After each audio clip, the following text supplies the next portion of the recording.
بھائیو انسان اور خطا لازمی ہے، اگر معاف کرنا نہ سیکھا تو ہم خود ہی دکھی ہو کے رہ جائیں گے۔ لوگوں کے زخم بھلا دو، اللہ پہ ڈال دو، اللہ صلہ دے گا، زندگی پرسکون ہو جائے گی۔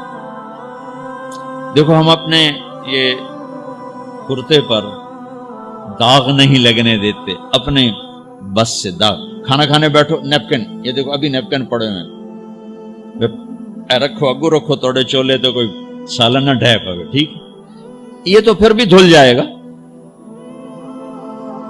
لیکن یہاں داغ لگا کبھی نفرت کا، کبھی غصے کا، کبھی انتقام کا، کبھی حسد کا، کبھی بغض کا، کبھی کینے کا۔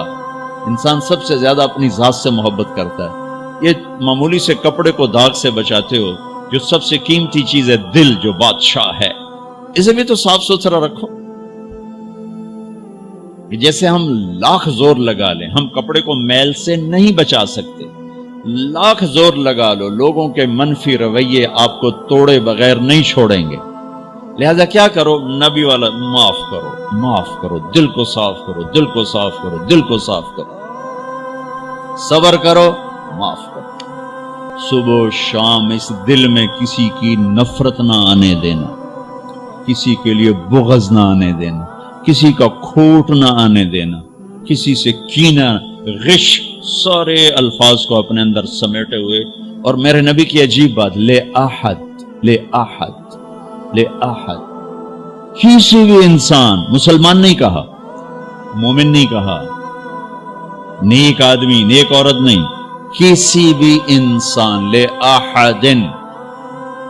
آج لے احد 7 ارب انسانوں پہ بولا جا رہا ہے۔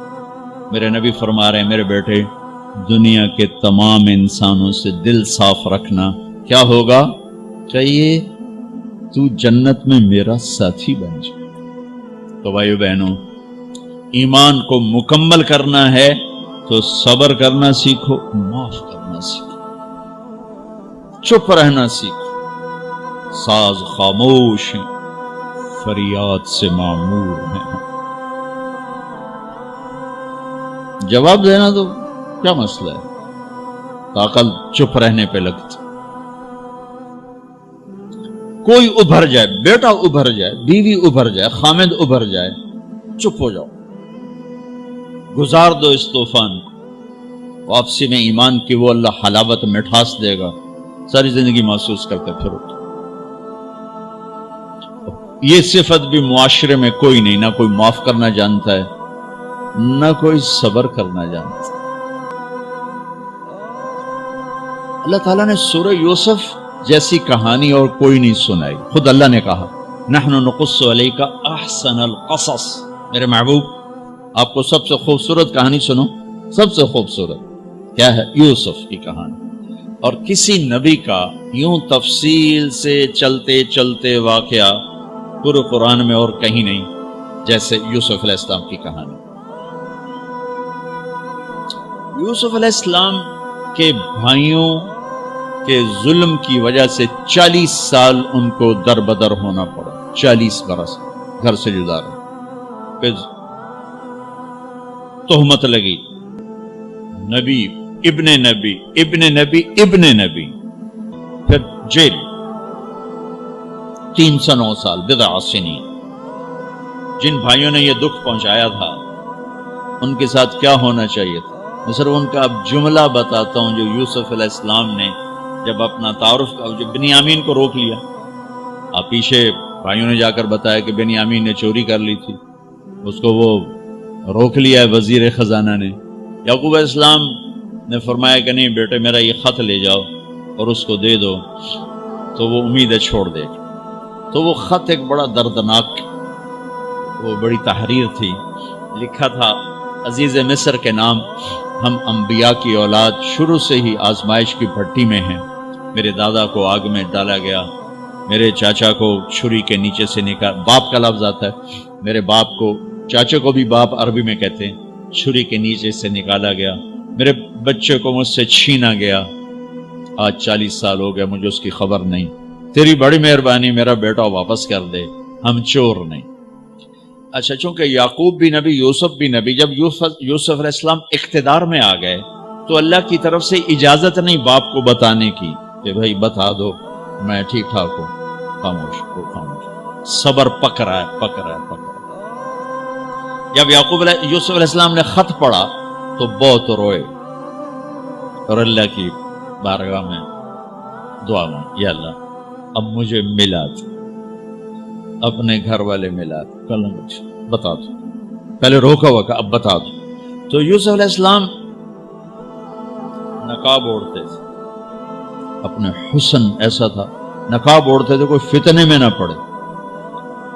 جب وہ دوسری دفعہ بھائی آئے, تیسری دفعہ,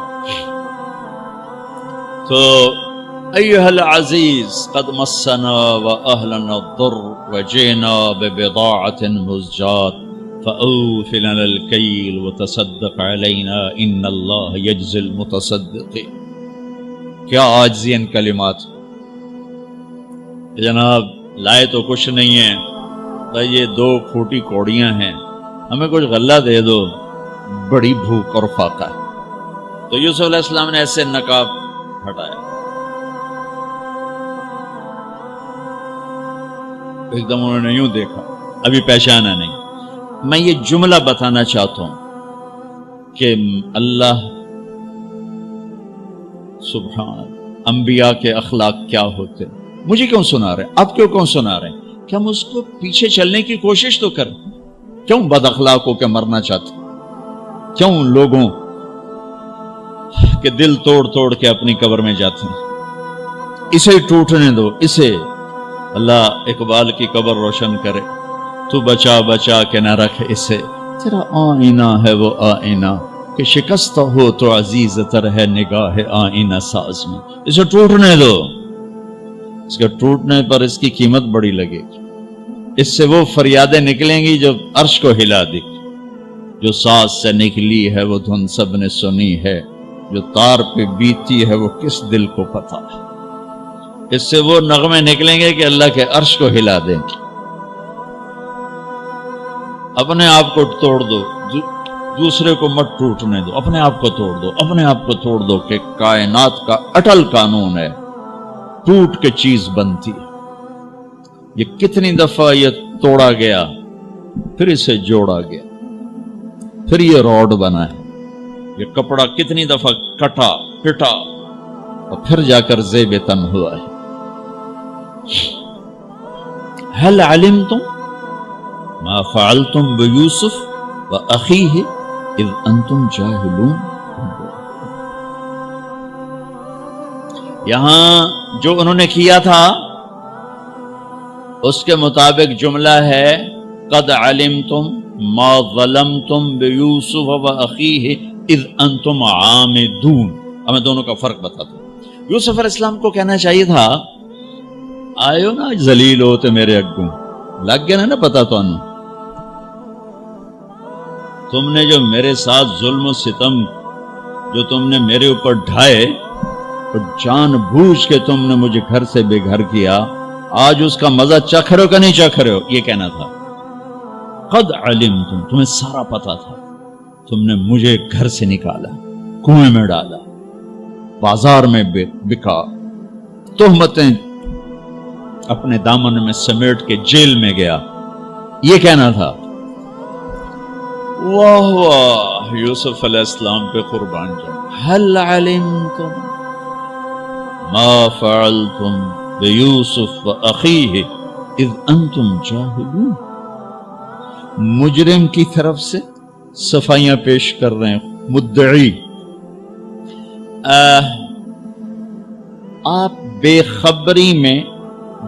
خبری میں حل وہاں بولا جاتا ہے کہ مجھے پتا ہے کہ جو بات میں عثمان کو کہنے لگا ہوں اسے معلوم نہیں. اردو میں ہم کہتے ہیں عثمان تمہیں پتا چلا, ابو بکر تمہیں پتا چلا. یہ ہے ہمارا محاورہ. تو عربی میں حل. میرے بھائیو, آپ کو پتا نہیں چلا تھا بے خبری میں. ما فعلتم, فعلا عربی زبان کا سب سے کمزور لفظ ہے. تھوڑا بہت یوسف کے ساتھ اور بھائی کے ساتھ کچھ معاملہ ہو گیا تھا, نادانی میں ہو.